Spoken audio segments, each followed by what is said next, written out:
Emma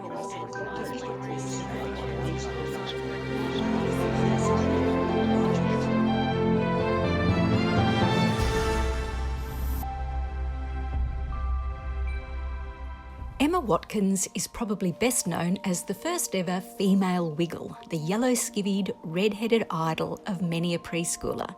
Today, she's Doctor Emma Watkins, having completed her rather unique PhD focused on integrating sign language and dance in children's learning and play. Welcome, Dr. Emma Watkins. Thank you. What a life you've lived already. At only 35. I feel 135, to be fair. Well, if it's okay with you, we're going to do this chronologically. Sure. And start with your first passion. Dance was your thing, right from the start. Well, I certainly remember just dancing, but really from probably what my mum has told me, I was insistent that I dance. I was taken to a dance class for an Irish dancing class, but the teacher actually felt that I was too young. So at the time I was probably about 4 years old, and so they suggested that I join ballet instead. And then a year later I started Irish dancing at the age of 5. Fantastic. And I've been dancing ever since. It took you to school as well. I was super lucky to receive a scholarship to the Macdonald College, which was a performing arts school. Well, you could do performing arts every single day, and for me, that felt like a dream. I was like, wow, I've gone to the FAME school. But then I didn't realise that actually our school was completely academic and performing arts, so I still didn't miss out on math, but I had a lot more opportunity to dance ballet throughout the day instead of doing it at the end of school when you're exhausted. Yes. So the premise of the school was really to be able to offer children the opportunity to do their academic alongside performing art. But it was at that school you had an accident. So what happened? So we had an amazing competition brought into the school. It was called the Shakespeare Festival. And the Shakespeare Festival was run around the whole country, and schools would compete in different areas of the arts. So whether that was dance or theatre or song. And I was dancing Macbeth, which was obviously quite dramatic, with my dance partner, and we were doing crazy tumbles and lifts, and I was accidentally dropped in a lift and had a terrible fall. I landed on my coccyx, and then I had wedge compressions in my thoracic spine. I essentially lost all the flexibility in my back. From that point, I really didn't dance for the rest of that year, which was about 9 months. So being in year 10 and not being able to dance when that was a big part of my life was a huge issue. What did you do? It was such a time. I quickly moved out of ballet stream and into dance stream. And so the school had lots of other dance styles on offer. In retrospect, it was the best thing ever. But at the time, I was completely devastated. But it took you into another direction. So you went from there into film school, is that correct? My love of film started from that accident. Yes. Because how so? Yeah. Make that connection.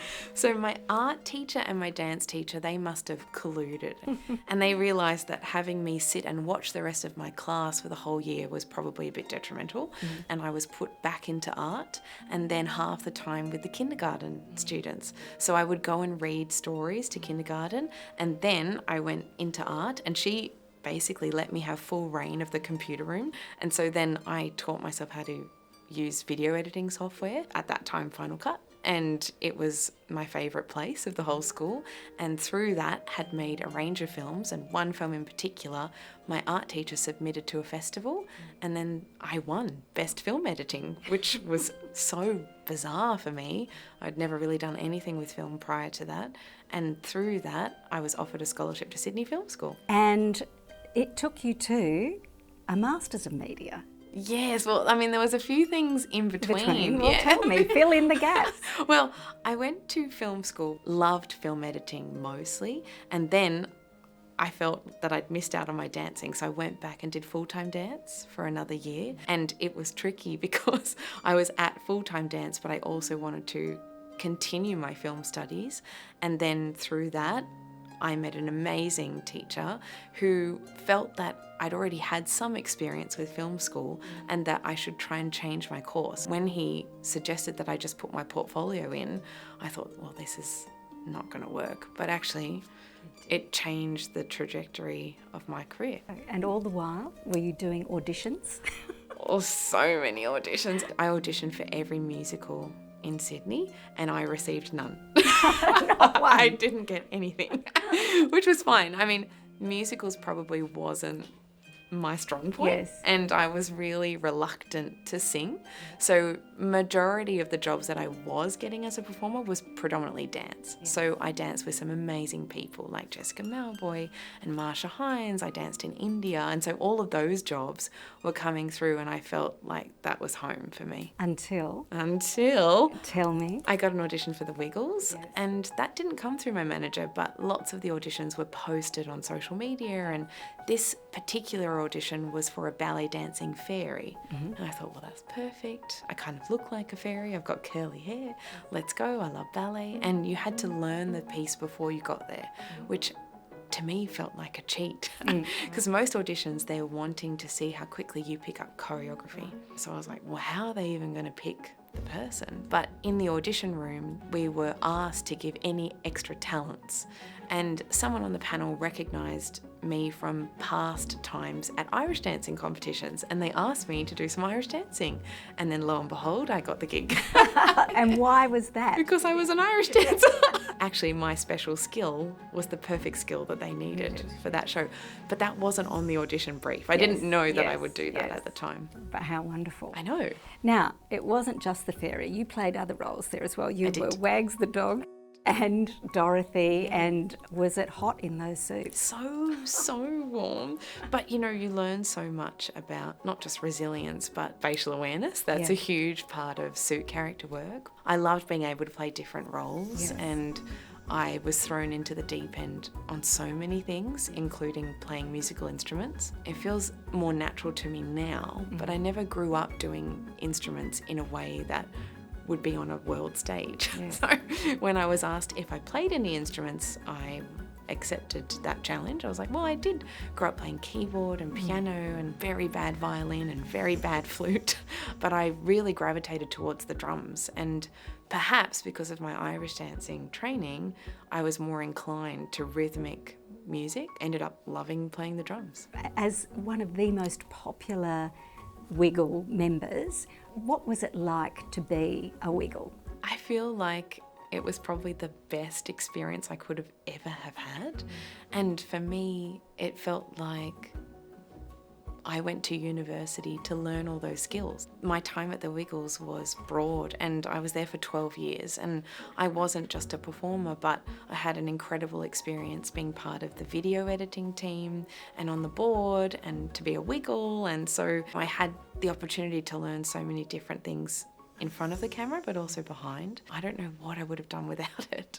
Well, it certainly took you to where you are now, which is Macquarie University. Becoming Doctor Emma Watkins has been a journey. A journey, yes. So tell me, what made you want to do it and how did you do it? At the time, I was researching a particular dance filmmaker, Dr. Karen Perlman, and my understanding was that she was living in America. I think I felt like she was the only person that was a dancer but also loved video editing, and I thought, wow, she's amazing. And I found out that through a bit of Googling that she was actually teaching at Macquarie University. I reached out to Dr. Karen Perlman and she accepted pretty much straight away, and I started my PhD research during my time at the Wiggles, and then very quickly it was COVID. So everything in everyone's world, of course, changed. From touring and performing across the world, 90% of the year, that had completely gone. I had a moment where I got to focus on my research project. Again, how fortuitous. It was just perfect for me. And even though I'd started the PhD, it was a time where my research, because it was so involved with visual communication, whether that was gesture or mime or sign language or dance, sign language had essentially taken off, and there was much more awareness, not just in Australia but across the world, and all sign language courses around the world changed to be online, whereas before they were all face-to-face. During COVID, I decided finally to take up my sign language classes at the same time as my PhD to support the research, and then again everything changed. But that interest in sign language, where did that come from? Well, at my primary school, my best friend at school, her two brothers were deaf. And we would take her home from school and then play with each other and, play hide and seek. And that's how my first exposure to sign language really happened. And so it was through that, I guess, very organic, natural interaction that my interest for sign language really perked up. I was like, wow, this is awesome. And for me, being a dancer, I recognised that there was certain things that felt familiar to me. And now, through my PhD research, we understand that dancers or people that grow up using movement and learning and training in that discipline more prone to have better acquisition of sign language. Well, we should probably clarify what it is exactly that your PhD is about. It's about the creative interaction of dance, sign language and film editing. All of these things. I feel like my whole life has been leading up to this point. Absolutely. And I guess you don't know if that's going to happen when you do a research project, but it did feel like all of the elements had come together, and what better way than to do it through the PhD. Can I ask you about the actual process of doing it here at Macquarie? Given it was COVID, you couldn't have been coming into university. Can you tell me a little bit about how those years went with your mentor? I mean, my mentor, my supervisor, Dr. Karen Perlman, is a genius. I need to give her so much credit because she challenged me so much. And in a world where people mostly are so excited to meet me, she was the one person that was like, you haven't done your homework. There you go, you need one of those. Very strict. And I needed that because otherwise I wouldn't have been able to put the PhD together. But also she was so supportive of me being a performer, and being a performer herself, she understood that I was always on the road and always busy, and so we would catch up over Zoom constantly. And that was even before COVID. So when the pandemic was happening, we just kind of went into business as usual. And being able to throw things back and forward to each other was so useful. I did get to come into the university sometimes, but most of our research was being done while I was away. What would you say about your time here? Macquarie University has always felt like home. And so I think to be able to do this research project and to do it with Karen, it felt like it was really comforting, even though I obviously didn't do my homework most of the times. But that was just because I got very busy. It did feel like it was the best place for me to do this research project. The Auslan, are you really proficient in it? Are you really good at it? I would like to say I'm proficient. I am a qualified interpreter now. Excellent. And I received my interpreting license last year, which is awesome. But really, it's to provide a service for people, and I hope that I can use that skill when needed, and it should be a useful skill. But unfortunately, I have realised through the PhD as well that I am in a unique position where I have this skill to be able to interpret for people that might need it, and to cross communication between different worlds. But unfortunately, as an interpreter, the code of ethics means you need to be invisible. And when I'm in a room, I get asked the questions. And so I'm in a predicament. This is my current issue, where I can't provide an interpreting service wholeheartedly because I become the distraction. I'm trying to work out how I can keep my license because you need to work. Well, Memma is probably one means of doing that. So we try. So tell me about Memma and how the PhD work has developed this character. Well, the PhD really was trying to understand different creative pathways where we could integrate sign language and dance for children's screen media, essentially. So how can we provide really useful and linguistically rich visual media to children? And surprisingly, that doesn't really happen around the world. The children's market is very saturated, and we see it everywhere, on YouTube, on ABC, on every platform, on social media. But actually, the linguistics of the visual language that children are watching are not necessarily always there or always thought about. But I think now, in our world, we need to be trying to give children the best possible opportunity to acquire information and to have those messages communicated. So we have essentially integrated sign language principles into our dance choreography to make all of our music visually accessible. So Memma is a children's venture which provides those services not just to children but families watching. So everything that you see on the screen actually has sign language embedded in it, and that's been consulted through many different deaf professionals, not just in Australia but overseas, and we're the only company in the world that is doing that 100% from start to finish. What sort of impact are you hoping that that's going to have? Lots. I think we have lots of room to grow, and I don't know why we're the only company doing it. But I think in the children's space, it's a beautiful place to be able to use these skills and integrate visual media, because children are the best acquirers of language, and also they're already using their body to express themselves. So sign language is really just an extension of that. And so how can we integrate more sign language, and hopefully other media outlets will be able to use these processes to change the way that they bring media to the world.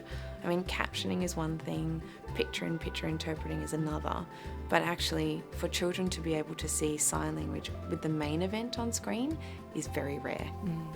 And is it for everybody? Memma is for everyone, and mainly because we use music to bring people on board, which a lot of people would think is ironic, even though we're trying to bring visual media to the forefront of the children's space. But actually music is a great way to get people engaged, and so Memma is for everybody. But really it provides visual language. Everything is sung, there's dancing, there's gesture, there's mime, and we're trying to give children and their network lots of different options for communication, and whichever one they want to choose. And of course, screen time is a sensitive topic. Yes. And so it's really our responsibility to make it as participatory as possible, and it is crazy that it's not as accessible as it should be, considering that the technology is there. What next for Dr. Emma Watkins? There's so many things. Yeah. I mean, now we're just really focused on creating more content for Memma. However, we're on a national tour for Memma right now to bring more sign language and dance to children everywhere. We're hoping to take that overseas and actually use the processes that we've uncovered with the PhD with other sign languages around the world. So how can we integrate American Sign Language and French Sign Language and British Sign Language in Memma so that more children can benefit? Oh, how wonderful. Well, all the very, very best with that. Thank you. Thank you so very much for coming in to talk to us. It's been an absolute delight. Thanks for having me.